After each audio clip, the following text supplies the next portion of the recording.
Good morning, ladies and gentlemen. The title of my study is Sneak Robbery of Sight, Glaucoma Prevalence Study. The primary goal of care of glaucoma patients should be to avoid deterioration of quality of life. The European Glaucoma Society integrates a community perspective, that is to prevent loss of quality of life at an affordable cost.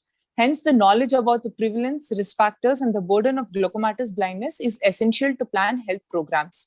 In spite of its public health significance, there has been inadequate data available referring to the prevalence of glaucoma and likely risk factors of glaucoma in India. The aim of the study was to estimate the prevalence of glaucoma among individuals of the age group more than 40 years hailing from Belgavi district of Karnataka, and also to assess the risk factors associated with glaucoma. This was a cross-sectional study, and as part of the study, screening camps were conducted in various rural areas of Belgavi. The camps were open to all the individuals willing to get a comprehensive eye examination, and it was an opportunistic type of glaucoma screening. And totally 1,000 patients were screened during the study.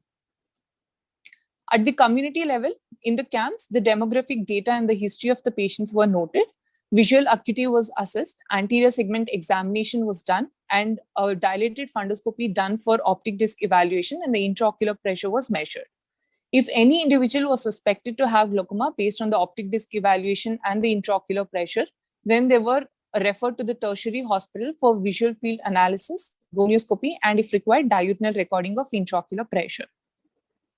Of the total 1,000 patients examined, 16 patients were diagnosed with glaucoma with a prevalence rate of 1.6%.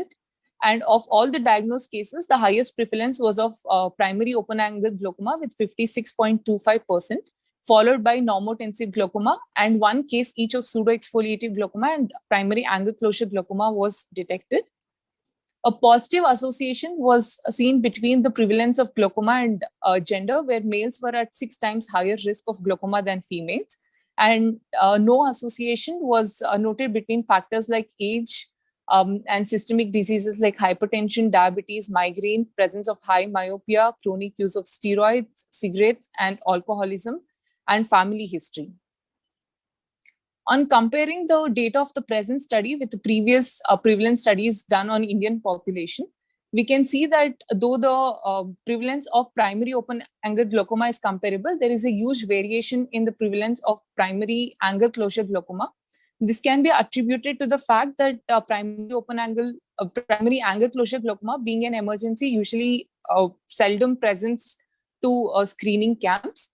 And also the present study followed an opportunistic type of glaucoma screening, whereas the rest of the studies followed a universal screening protocol. So to conclude, despite effective and advanced medical and surgical therapies being available to reduce the rate of visual loss owing to glaucoma, there is a huge lag in early detection of the disease. Increasing the awareness of comprehensive eye screening beyond 40 years of age can help early detection and treatment, thus preventing burden of blindness. In view of the low prevalence rate, universal screening may not be feasible, hence opportunistic screening should be promoted. Thank you.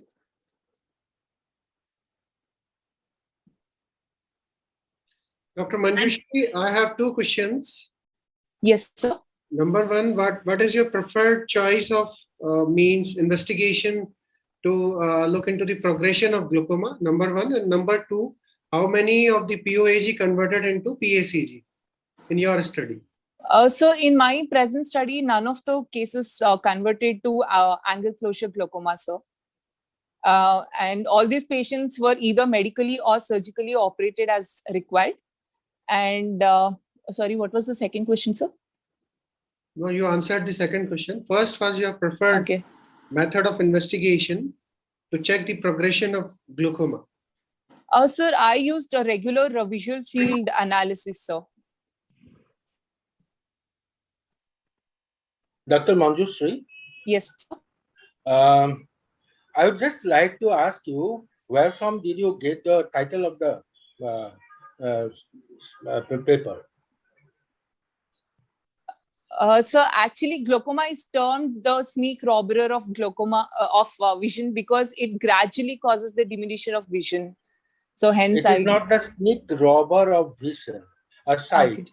It is the silent thief of vision that is mentioned by John Milton who has written that Paradise Lost, Paradise Regained, Samson Agonistes, Lucidas, and he is considered the second most influential writer after Shakespeare.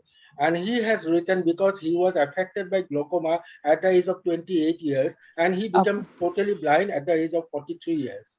So Okay, he sir. has written these words, the silent thief of vision. Okay, sir.